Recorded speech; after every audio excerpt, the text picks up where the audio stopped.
আসসালামু আলাইকুম ওয়া রাহমাতুল্লাহ। সুপ্রিয় আলোর পথের দর্শক মণ্ডলী, আশা করি মহান আল্লাহ রাব্বুল আলামিনের অশেষ মেহেরবানি ও দয়ায় আপনারা সবাই ভালো আছেন। প্রিয় দর্শক, অনেক ভাই এবং বোনেরাই প্রশ্ন করে থাকেন প্রায় যে আমার বাচ্চা লেখাপড়ায় দুর্বল, পড়ালেখা করতে চায় না, পড়ালেখায় মন বসে না এবং পড়ালেখা মনে থাকে না।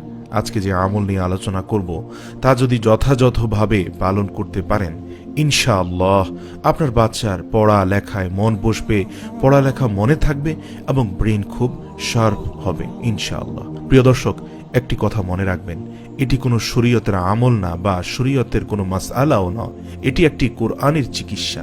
কেননা কোরআনের একটি নাম হচ্ছে শিফা।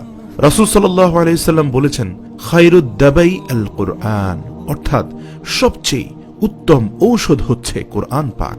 সুবহানাল্লাহ। সুনানে মাঝহাতে হাদিসটি আছে।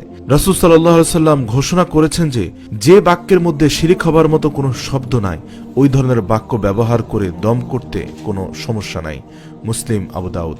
রাসূল সাল্লাল্লাহু আলাইহি সাল্লাম এটিও বলেছেন, তোমাদের মধ্যে কেউ যদি অন্য ভাইয়ের কোনো বস্তু দ্বারা উপকার করতে পারে তাহলে করবে।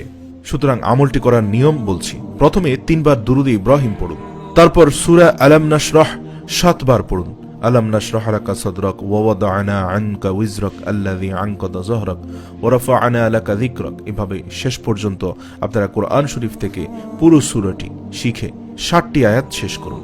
শেষে আবার 3 বার দুরূদ ইব্রাহিম পড়ে পানিতে ফুঁক দিয়ে বাচ্চাকে একটু একটু করে প্রতিদিন খাওয়ান। ইনশাআল্লাহ বাচ্চার ব্রেন খুলে যাবে, পড়ালেখায় মন বসবে।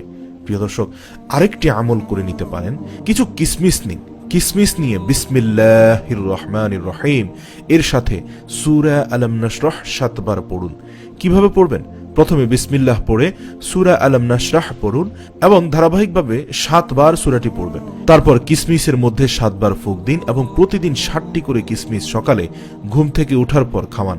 ইনশাআল্লাহ বাচ্চার ব্রেন খুলে যাবে, পড়ায় মন বসবে। সূরা আলাম নাশরাহটি তেলাওয়াত করছি।